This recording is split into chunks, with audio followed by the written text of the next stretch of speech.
And without any more ado, it's now. The job falls to me to introduce our speaker, Anne Gregson. Anne's got a first-class honours degree in music and a master's in composition, creating and directing an opera, Make Room for Mummers, and directing a song cycle, The Rise and Fall of King Bladud, both performed as part of the Bath Fringe Festival. Hints descend from those titles that Anne has a fascination for traditional folk music.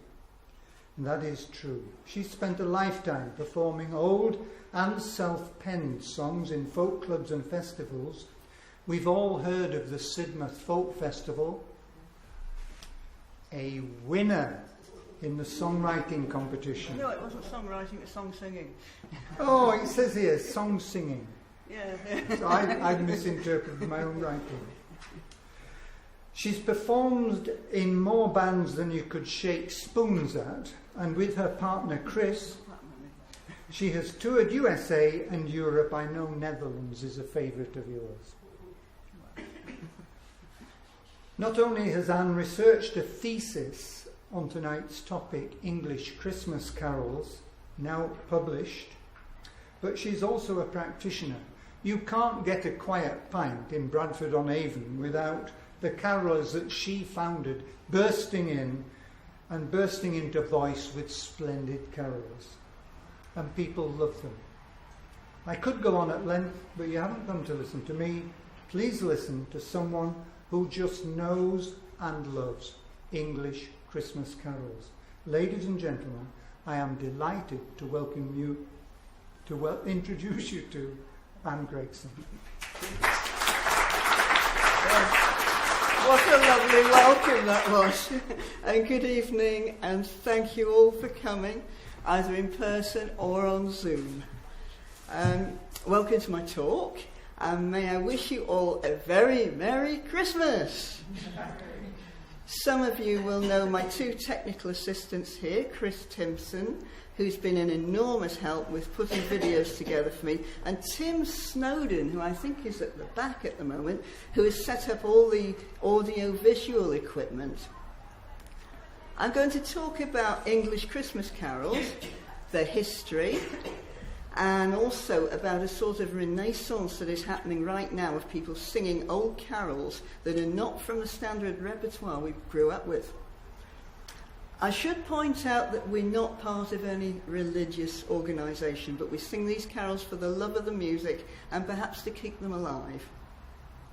It's such a very broad subject that I'm afraid I don't have enough time to go into much detail, but I'd like to give an overview to show how all the pieces of the story hang together. Now, as Dick said, I've always been very interested in the old traditional folk songs, so carols form part of that fascination. I'm one of the founders of Bradford-on-Avon Carols, where we've been singing unusual carols in pubs since 2010. When we first started the carols, I was a mature student studying music at Bath Spa University. So as part of my course, I wrote a dissertation on the history of the English Christmas carol. It uncovers the archaeological layers in the history of the carol, and it comes to some surprising conclusions. Each time a new kind of carol took over, we lost some of the old ones. So we lost something as well as gaining something new.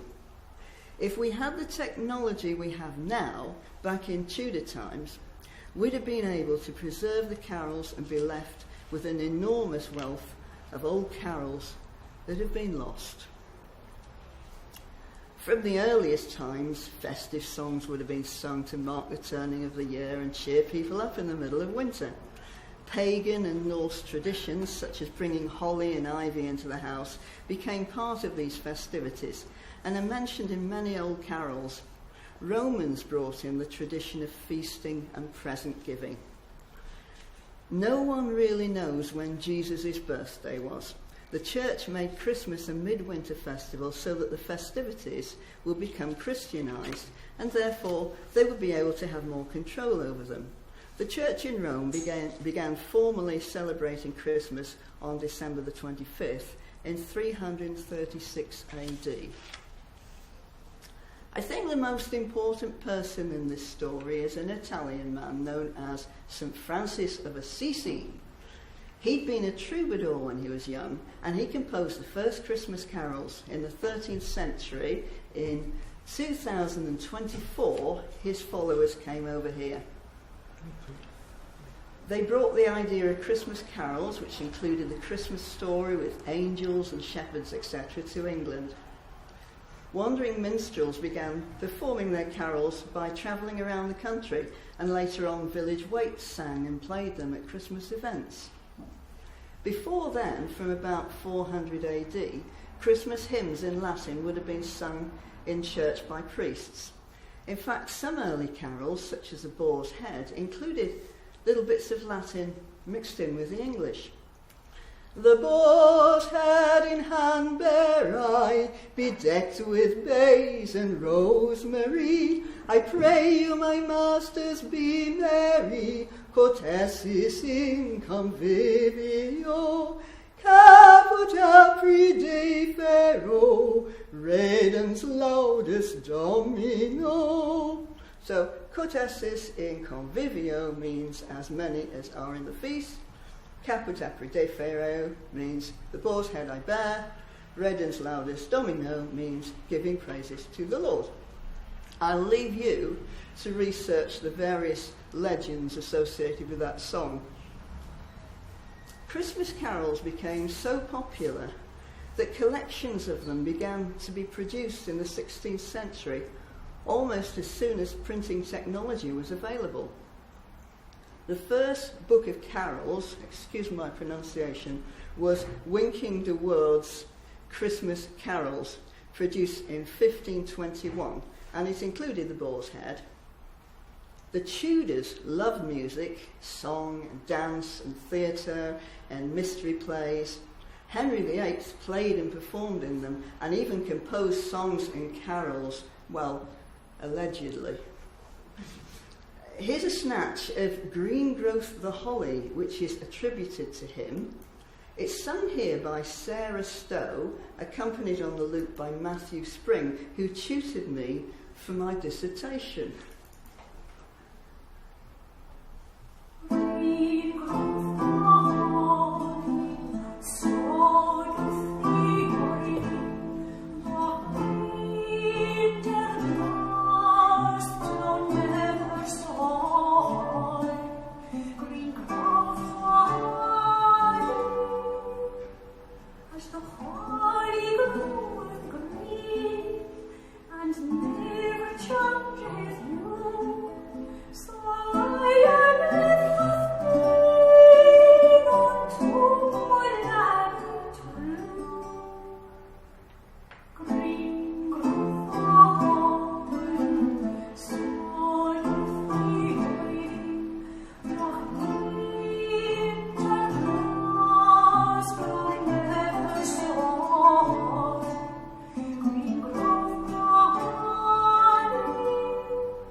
The church adopted the carols to encourage people to go to church and sing them.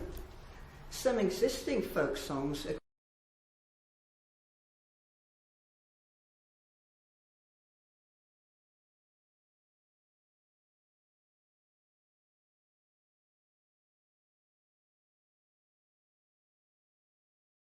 to see the legend of my play, to call my true love to my dance.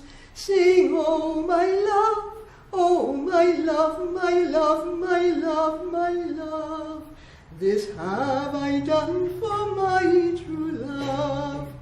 And then the rest of the verses tell you about the story of Jesus.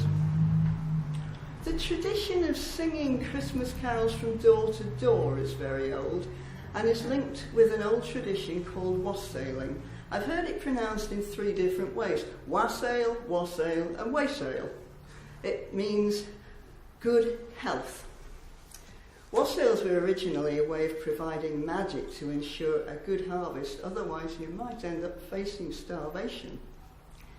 Wassailing evolved to include songs sung from door to offer good luck in exchange for food, drink, or later on money. This in turn led to the tradition of singing Christmas carols from door to door. I'll sing you a bit of the Gloucestershire wassail. Wassail, wassail, oh, I got the tune wrong. Wassail, oh. Wassail, wassail all over the town. Our toast it is white and... I'll start again. Wassail, wassail all over the town. Our toast it is white and our ale it is brown. Our bowl it is made of the white maple tree. With a wassailing bowl we'll drink to thee. Had the other tune in my head still. During the Reformation in the 17th century, all festivities, including Christmas and Christmas carols, were banned by the Puritans. There was an Act of Parliament in 1647 making it illegal. Some carols, of course, would have been kept alive by being sung in secular social situations such as people's homes. Then later on, there was the restoration of the monarchy in 1660. And carols and other festivities gradually began to be restored. In the early 18th century, choirs were brought into parish churches to lead congregational singing. Wooden galleries were erected at the back for musicians and singers.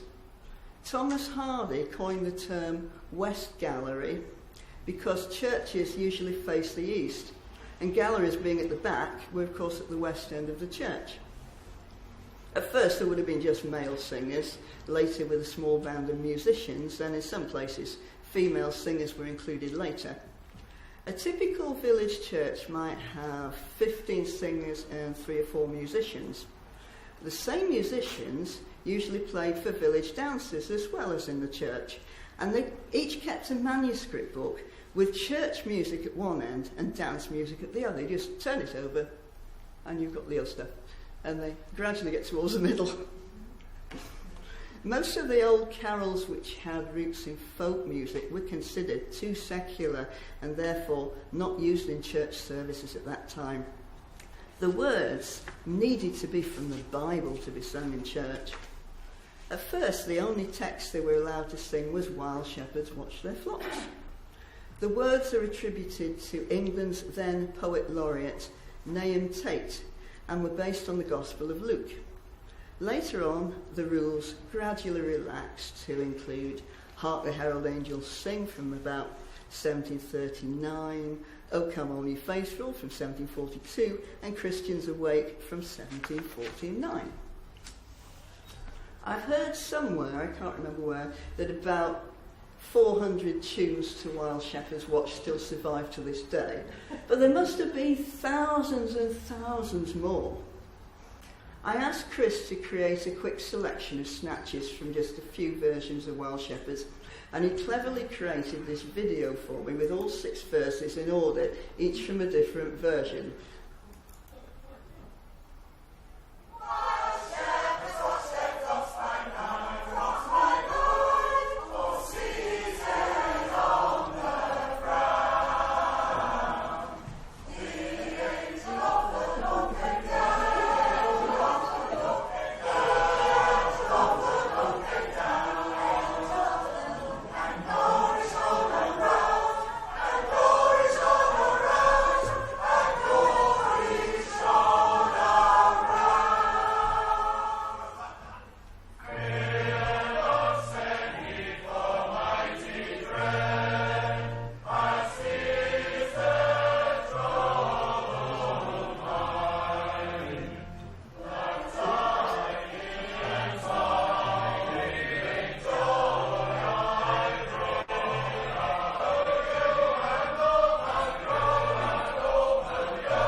It was originally a hymn called Cranbrook, which was written in 1805 by a shoemaker from Canterbury called Thomas Clark, named after the local village of Cranbrook. You might be more familiar with another song that was later set to the same tune, called On Ilkley Moor Tat. As the rules relaxed, new Christmas carols were composed every year. All sorts of people were writing them, and they were printed on broadsides so pedlars would sell them along with other goods such as violin strings. In 1712, a famous composer called Handel moved over here from Germany and settled in England.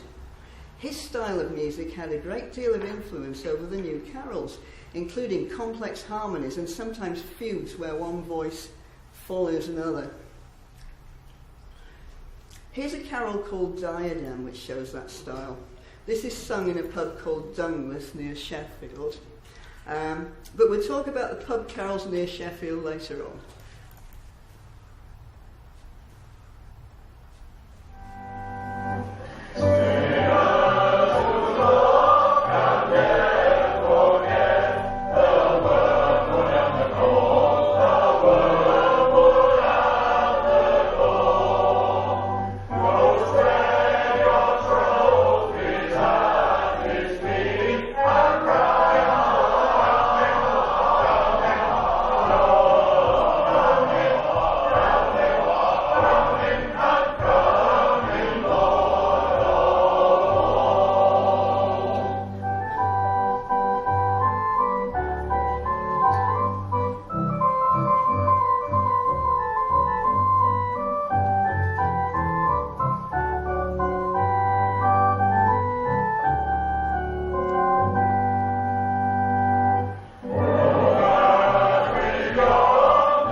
We've been there as well, been there, done that.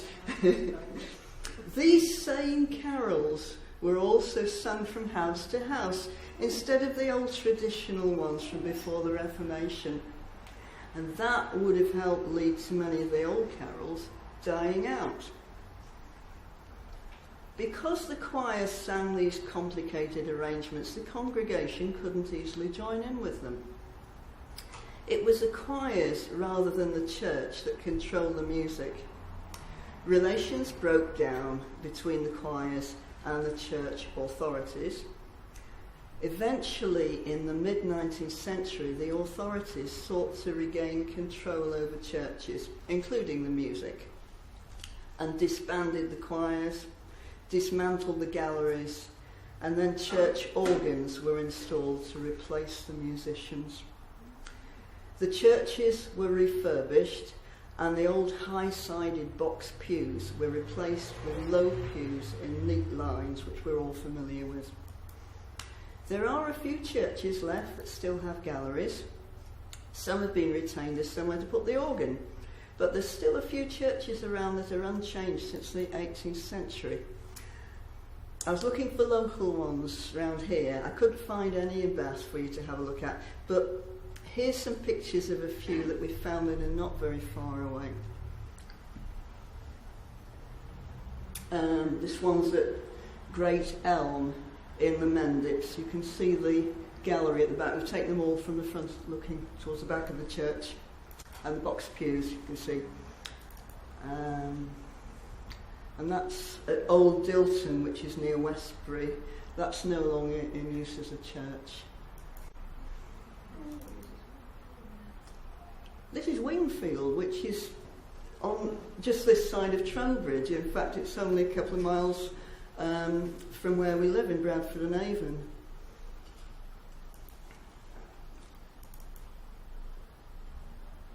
And this one's at Camerton, which is near Radstock, also in the Mendips.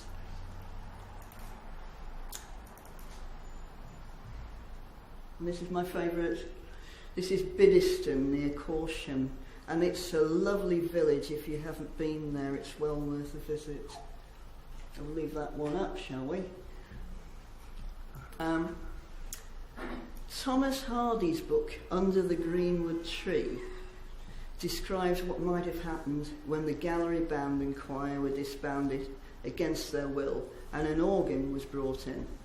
Of course, the youngest member of the band ends up marrying the young female organist.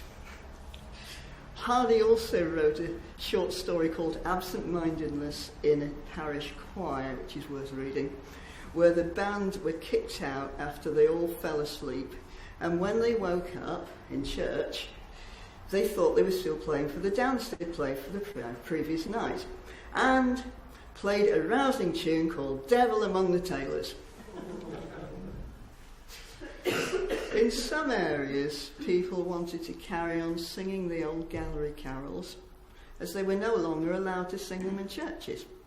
They sang them at home, in pubs, or out in the street, and some took them to the Methodist churches and sang them there. There's a few traditions where people never stop singing the gallery carols, and we'll look at that later. But first, let's see what happened to church carols next. The churches wanted carols that the whole congregation could sing together, but they'd lost most of the old traditional folk carols, as well as the gallery carols. They then introduced a whole new repertoire of carols and hymns for congregational singing, which is still sung today. They are a mixture of newly composed carols, newly composed at the time, a few much older English folk carols, and adaptations of folk carols from other countries. For instance, Ding Dong Merrily on High is set to an old French dance tune. Silent Night is an Austrian carol composed in 1818 when the organ broke down and they wanted something simple to accompany with a guitar. These folk-type melodies make us think the carols are really old. I think this may have been a deliberate harking back to an old Christmas tradition and creating nostalgia for how people thought it might have been before the Industrial Revolution. Books of the new hymns and carols were printed. Hymns Ancient and Modern came out in 1861. Printing was much cheaper by now, and choral societies were set up, so the same carols could now be sung all over the country. A lot of the familiar carols that we all grew up with and are sung in carol services today come from that time. It seems likely that the demise of traditional folk carols started with the gallery carols, because choir members began to sing gallery carols instead of the old folk carols from door to door. The Industrial Revolution in the mid-19th century, with its breaking up of communities plus the availability of other forms of entertainment such as music hall, brass bands, choral societies, etc., led to further decline of the old folk songs and carols. In the early 19th century, two men called Davis Gilbert and William Sandys both realised that English folk carols were already in decline. Both Gilbert and Sandys made collections of carols from Cornwall. Gilbert's book of 1822, Ancient Christmas Carols with the Tunes to Which They Were Formerly Sung in the West of England, is the first book of carols collected and produced by someone who realised that they were dying out and needed to be preserved. Sandys produced Christmas Carols Ancient and Modern in 1833. At the end of the 19th and beginning of the 20th century, just before the First World War, there were several people going around collecting folk songs. Perhaps the two most famous were Cecil Sharp and Ralph Vaughan Williams. There was even an amazing woman called Alice Gillington who went to live in a caravan in the New Forest in order to make friends with the gypsies and collect songs from them. And she produced a set of carols from them in 1910 called Old Christmas Carols of the Southern Counties. Cecil Sharp's book, English Folk Carols of 1911, includes the well-known version of The Holly and the Ivy, which he collected in Gloucestershire. You all know. The holly and the ivy, when they are both full grown, of all the trees that are in the wood, the holly bears the crown. There's another version with the same words and a very different tune, which was actually more widespread, and I thought it was another old version. However, I believe that was also set to an old French dance tune in the 19th century. It goes something like, "Oh, the holly and the ivy, when they are both full grown, of all the trees that are in the wood, the holly bears the crown." Among the carols collected by Vaughan Williams was the Sussex carol from Monksgate near Horsham, which goes, "On Christmas night all Christians sing to hear the news the angels bring. On Christmas night all Christians sing to hear the news the angels bring. News of great joy, news of great mirth, news of our merciful King's birth." Traditional folk carols survive mainly from the work of these folk song collectors. The Oxford Book of Carols was produced in 1928 by people who were interested in folk song, including Vaughan Williams. This helped to get some of the remaining old traditional carols into carol services and become mainstream. The folk song collectors found relatively few folk carols compared with other folk songs, suggesting that many of the old carols had already been forgotten by the early 20th century. They were only interested in old traditional carols that had no written sources. They were not interested in anything that appeared to be composed, so they ignored any gallery carols they came across. As they were racing against time, they would have needed to concentrate on songs that were in most danger of dying out. Then, later folklorists, Bob and Jacqueline Patton, were collecting songs and carols from around the Exmoor area from the 1970s till about 2001. Unfortunately, Bob died in 2018. They discovered lots of gallery carols, but they didn't find any old traditional folk carols. One reason why a much smaller proportion of folk carols survived than gallery carols is because they were passed down through the oral tradition, and therefore, unlike gallery carols, there were no old manuscripts to be discovered. Some of the carols that were researched by Bob and Jacqueline Patton are included in this book. Carols of the West Country by Glyn Court of West Somerset. It became my Bible when I was researching for Bradford and Avon carols. Glyn Court lived from 1924 to 2018, and he was Brain of Britain 1973, among many other things. Very interesting chap. He knew about the gallery music through his family and through local knowledge and stories in the villages around Roadwater and Leland. He later researched manuscripts in libraries. As well as carols from manuscripts, he included one taught to him orally by his father. In the introduction to his book, he mentions George Matthews, 1790 to 1840, who was a band and choir master and composer from Leland near Roadwater. George Matthews' music was kept alive by his successor and then by 2 generations of church organists. Several of his hymn tunes have survived in a rare hymnal compiled by Thomas Hawkes, published in Watchet in 1838. You'll find that any academic books and articles about the history of carols, written before the 1970s, never mentioned the gallery era. In 1971, Gordon Ashman discovered an old manuscript book in the Vaughan Williams Memorial Library at Cecil Sharp House, headquarters of the English Folk Dance and Song Society. He went on to co-found the West Gallery Music Association in 1990, along with Dave Townsend, and of course Bob and Jacqueline Patton were founder members. And now there's over 30 West Gallery groups. There are still a few living traditions in England where Christmas carols have been sung continuously in a social setting for many generations.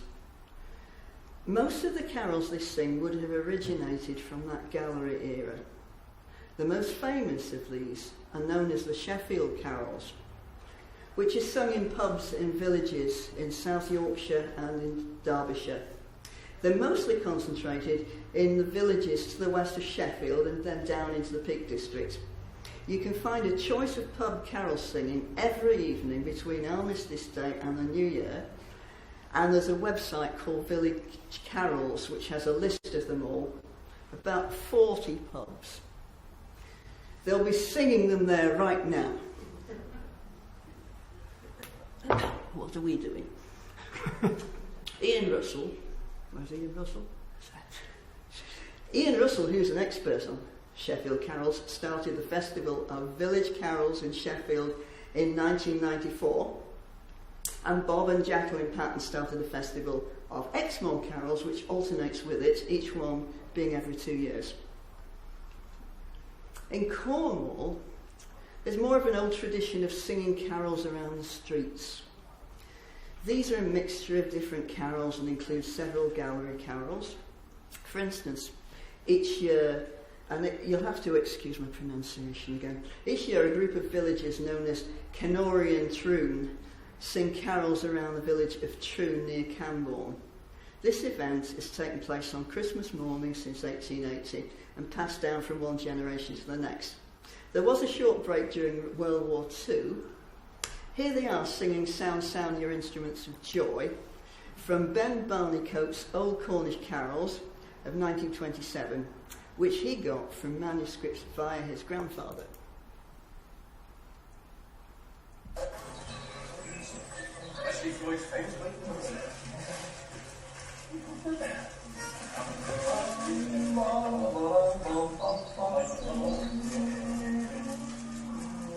Sound, sound your instruments of joy.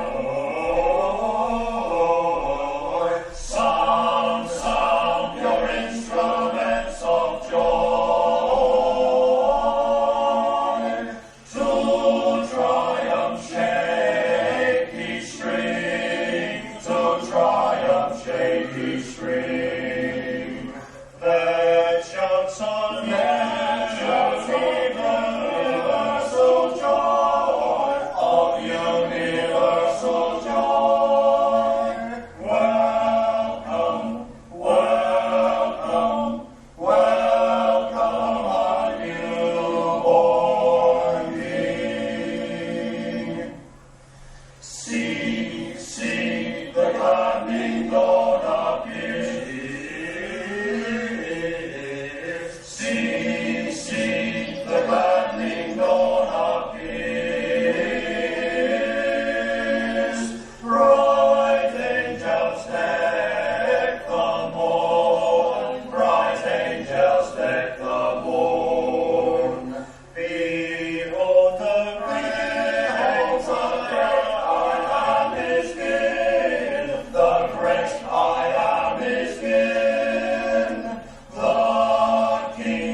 Sheffield carols in Dunworth.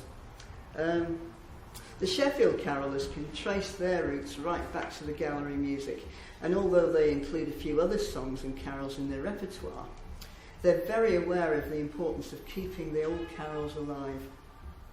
However, I've read somewhere that the people of Cornwall have no record of where their carols originated, but their style suggests that many may have started life as gallery carols and have been kept alive via the oral tradition. Dunster in West Somerset had an old tradition of pub carol singing until the 1940s. This was revived again in 1961, and they sing on the last Sunday before Christmas. There's a carol from there which is one of my favourites, called I Hear Along Our Street, usually referred to as the Dunster Carol, but it turns out to be a French carol translated by the poet Longfellow. We got a lovely video of Bradford and Avon carolers singing it, but we'll save that till the end because it'll be a really good note to go out on. The Copper family from Sussex have kept their singing tradition alive throughout the generations and have a large repertoire of songs which have been passed down through the family. This includes the beautiful carol Shepherds Arise, which has a really uplifting chorus that starts "Sing, sing, all earth." Its style suggests it's a gallery carol.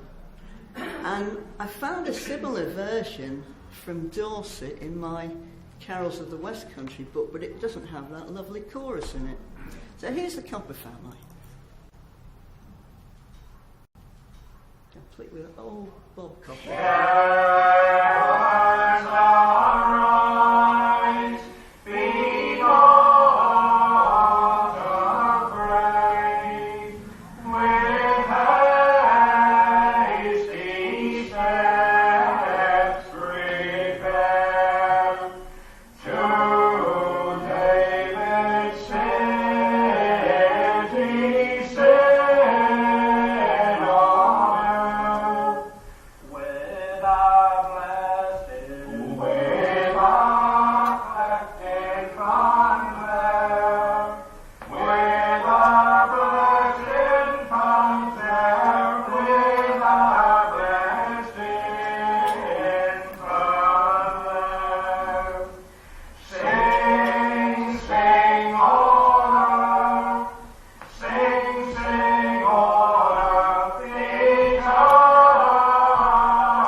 I'd like that to go on all night, wouldn't you?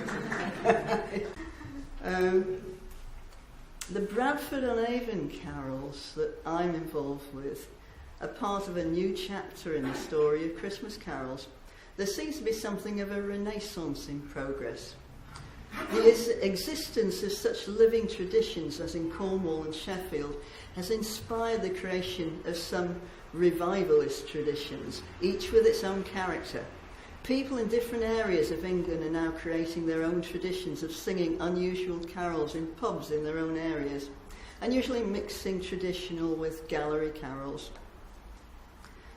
As well as the pub carol sessions, several folk groups and choirs have included some of these unusual carols in their repertoire, and particularly the sort of choirs who learn their harmonies by ear rather than from written music.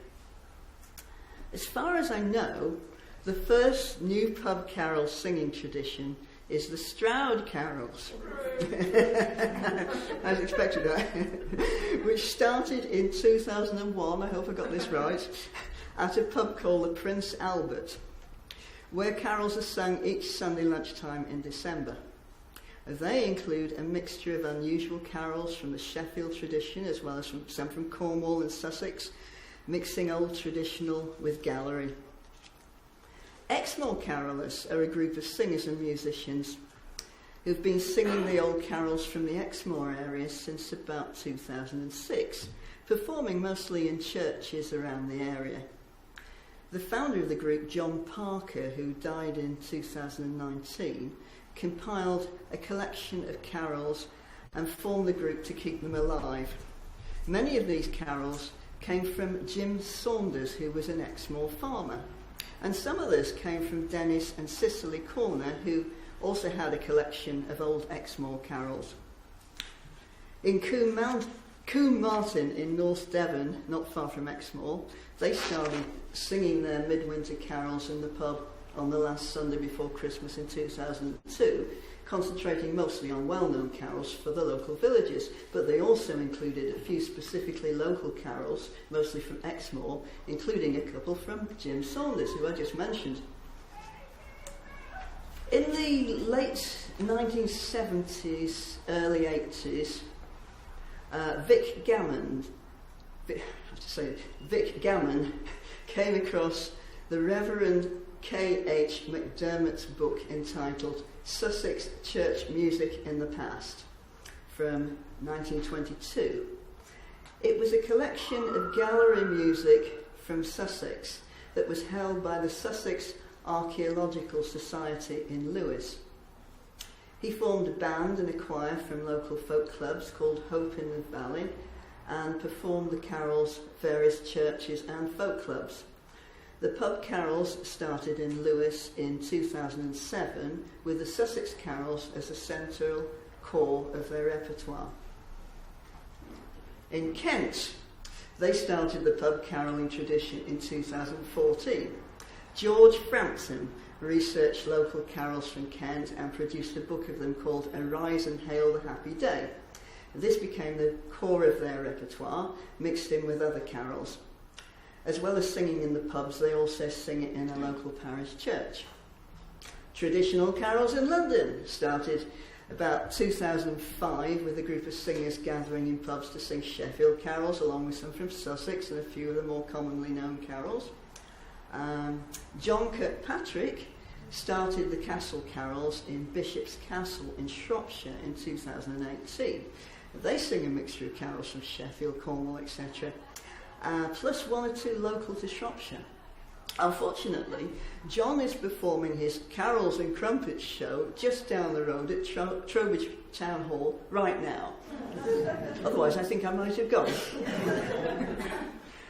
I'll tell you how the Bradford and Avon carols started back in 2010. I'd heard the term Sheffield carols mentioned over the years and discovered that they were sung in pubs near Sheffield.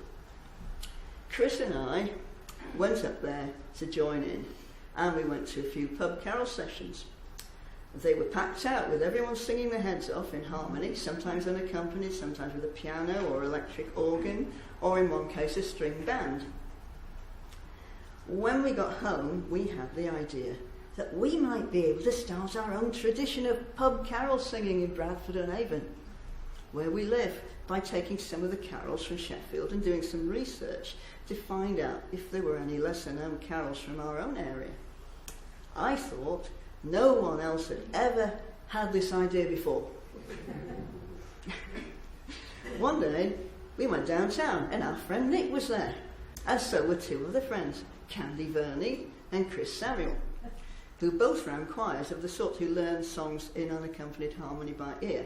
Now Candy and Nick, who's here I think, have both been up to the Sheffield carols, and Candy was already teaching unusual village carols to her choirs. Chris Samuel, the other choir leader, had come across the pub carols at Stroud, and this had given him the same idea, that we could do it here in Bradford. It was like telepathy. Don't get carried away.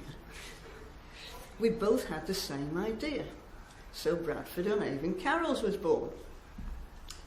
Chris and Candy taught the carols to their choirs in harmony.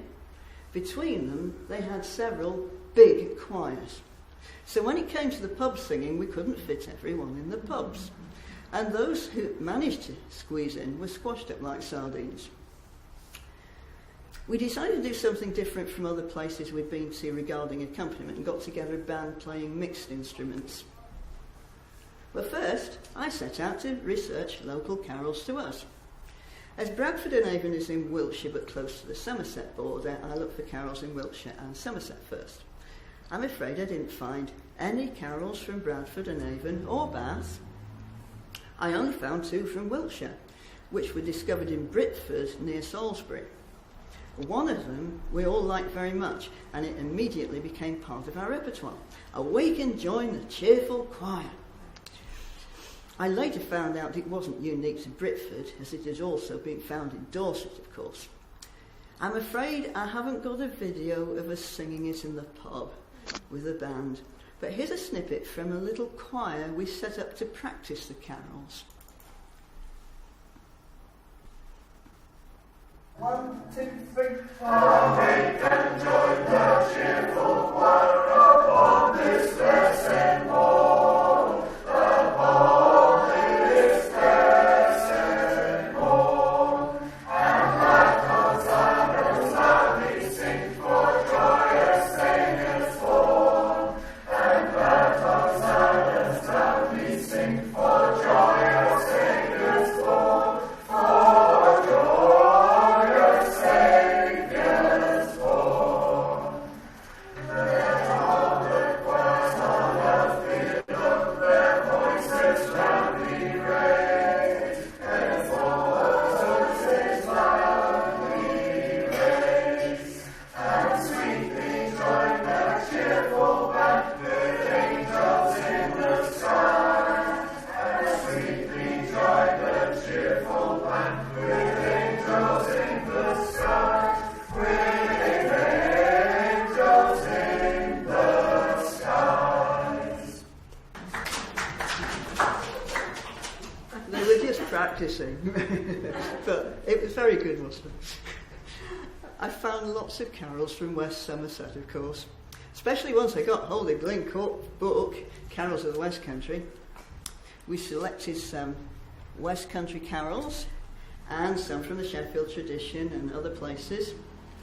The nearest carol I found to Bradford and Avon is a setting of Hark the Herald Angels Sing, known as Carlingcott, after the village where it was found. It's in the Mendips, about 11 miles from Bradford and Avon, and only 7 miles from Bath. Carlingcott was collected by Bob and Jacqueline Patton, who discovered it in the Methodist church there in 1981. Here's a video of Bradford and Avon carolers singing Carlingcott full throttle at the Swan a few years ago. The video starts in the middle of the song, but you'll get the idea.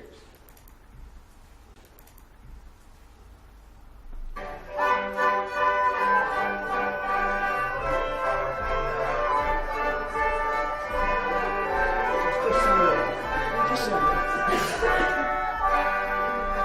Rise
Right, well, to put the story of English carols into a nutshell, St. Francis of Assisi's followers brought his carols over here, and they became all the rage.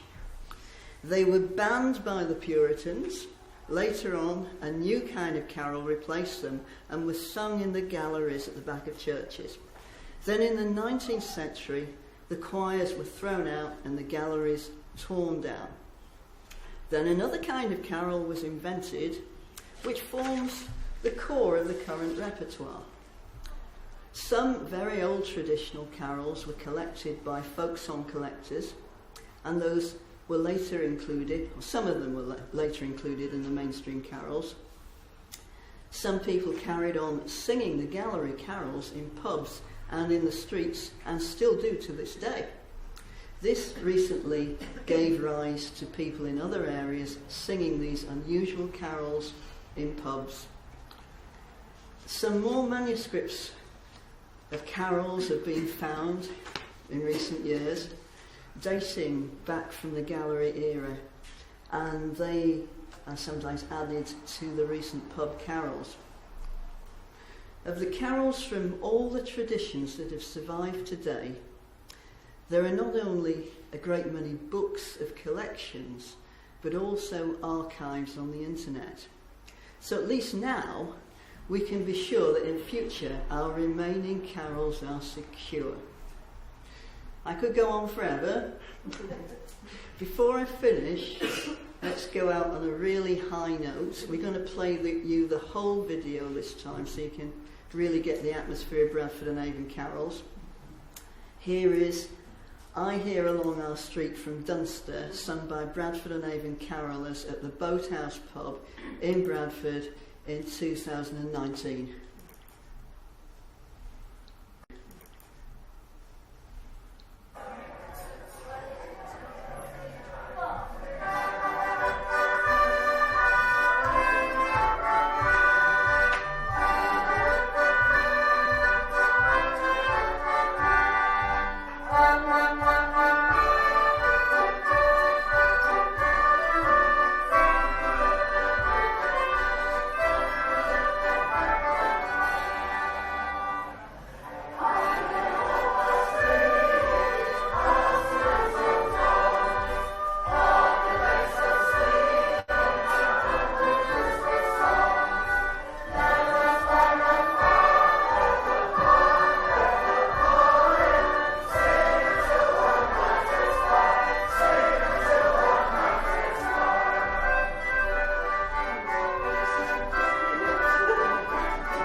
Thank you all so much for coming and listening, and to you at home on Zoom. if you'd like to know more about carols, you can read my dissertation in full, or you can just go to the last chapter that gives you a rundown on it. On the Bradford and Avon Carols website, click on the resources tab to find it. People in the room have got a resources sheet with some links on it. Anyway, so I hope you've enjoyed it. Great, it's been great fun, hasn't it? Thank you, and good night.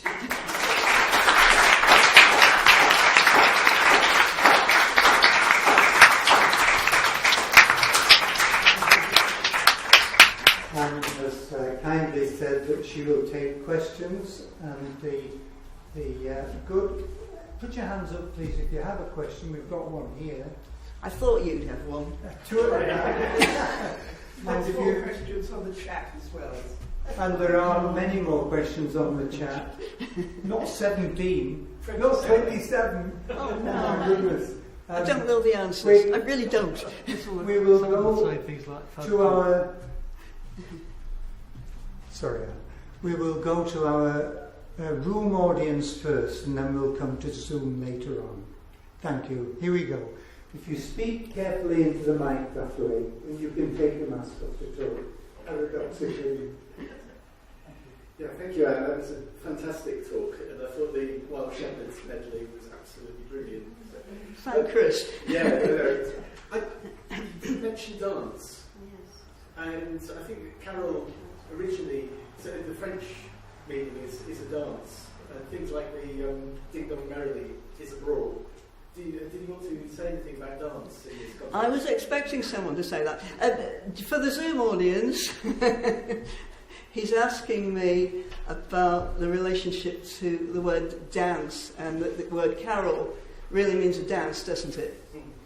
And I've read in various places that the carol means a dance, or that it's a circle dance with people singing the carols as they danced around. And when I was reading about St. Francis of Assisi, it said that he had people dancing around in a circle singing the carols. So the two are intermingled. But we use the word carol sometimes to mean like a May Day carol, or a seasonal song. Anyway.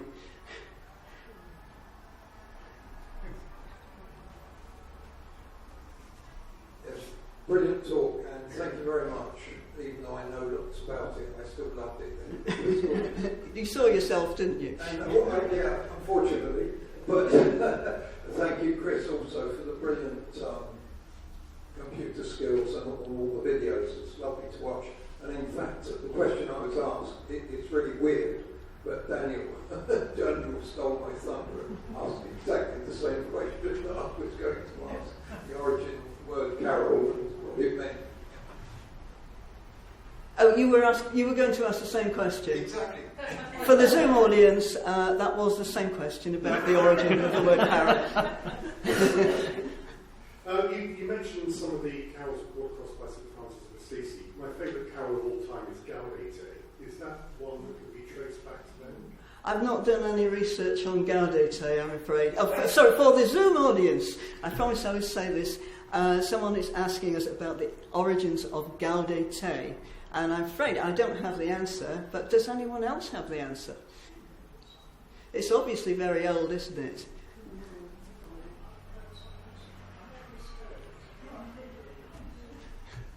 Well, I don't know. I just heard something. It might have been Finland or something. Someone is suggesting it came from Finland. Oh, hang on. It's published in Finland. Was it really? There is a reply on Zoom from Tony Campbell that says it's from P.A. Cantiones, 1580 or so. But that doesn't tell you the origin. It just tells you what it's from. Can the people on Zoom hear you, Tim? Yes.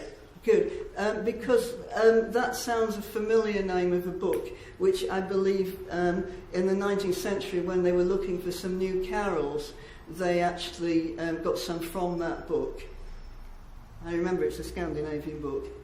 But I didn't I didn't research a lot into it, and I didn't have a lot of time to talk about it. Great. Well, we have a number of questions from Zoom. But first of all, just to say, lots of lovely comments thanking you for your talk. Oh, thank you. We have so many people on Zoom from as far afield as Baltimore, California, and even Bradford-on-Avon. Even if you live in Bradford-on-Avon, it's easier to stay at home and not have to wear a mask, isn't it?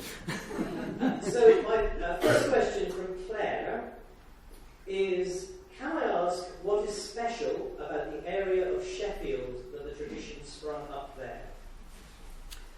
It just so happens that the people around the Sheffield area decided that they wanted to carry on singing their carols that they'd sung in the Georgian era, and after they were annoyed about being thrown out of the churches. So they went down the pubs and sang them, and they kept the tradition going until now, still going. And there was also the non-conformist element. Sorry. Yeah, there's also the non-conformist element of people round in Sheffield, because they had a very strong Methodist, and there were very few Church of England communities around there. So right. It was much more a non-conformist area, and it was a political stand as much as a religious stand. Right. I'm glad you said that. For the people at home, someone is suggesting that in Sheffield area they had a lot of tradition of Methodism. Yeah. Now, what happened was when they got kicked out of the Church of England churches, they would have gone into the Methodist churches and kept the carols going in those churches. And I had actually wondered whether they had a stronger Methodist tradition, because that would actually keep the carols alive longer before they went into the pubs. So I think you've clarified something that I suspected. Thank you. Our next question from Zoom is from Jackie, and she says, I seem to remember there's an interesting history to O Little Town of Bethlehem. Was it originally a folk song originating in Sussex? The tune was a folk song. I can't remember where it came from. It was the Ploughboy's Dream, and the words are from an American poem, I believe. Thank you. And finally, I think... I feel like I'm playing the film. There's a plug on here. Calls to be Saints, based in Nailsea, Somerset, are singing these carols, including Carling Pots, tomorrow at the church in Camberley at 3 p.m. So there's a little plug. Brilliant. Brilliant. Yes, I've heard of Calls to be Saints. In fact, we went along a couple of times, but many years ago. They're one of these West Gallery groups that was set up by when the West Gallery Association was set up, that I mentioned here. Anyone else? Any more questions?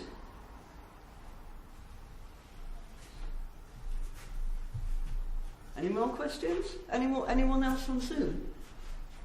No? No, we had all the Zoom questions. Really? I thought there would be loads of... Lots of comments, lots of wonderful complimentary comments, but I think those are the main questions. No more questions?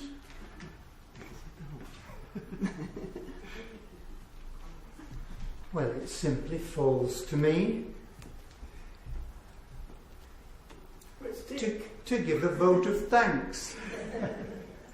The chap I've been sitting next to for the last hour has just recognised me. Now I've taken my mask off. We're old friends. Not many of our speakers at BRLSI, and we have had thousands, have combined research, lecturing, singing and dancing, but we've got one here tonight. Somehow, and of course, you just had to find a pub in a Yorkshire village called Dungworth. I mean, I come from Grindthorpe in Yorkshire, so I can't say much, but Dungworth, but it's just real folk. There's an awful lot of people on Zoom So there's an awful lot of people on Zoom who will have been in that pub in Dunwich, believe me. Just put your hands up if you've been in the pub and sung in Dunwich.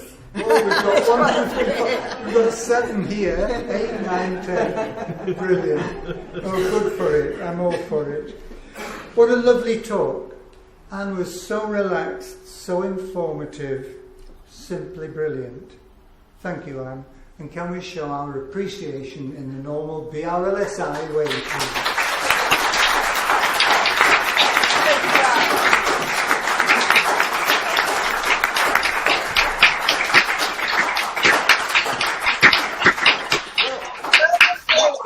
So much for coming. It's lovely to have such a lovely audience and plenty of people and lots of people on Zoom as well. And thank you all for coming along in person and for zooming in and I've really enjoyed it. So I hope you have too. Well, so good night. Thank you very much. I must mention our before we go. Elle and Tim at the back on Zoom control. Can we give them a round of applause, please? And Kate and Betty downstairs who kept us safe. Thank you very much, Betty. Good night all, safe journey home. And good night to everyone on Zoom. Bye.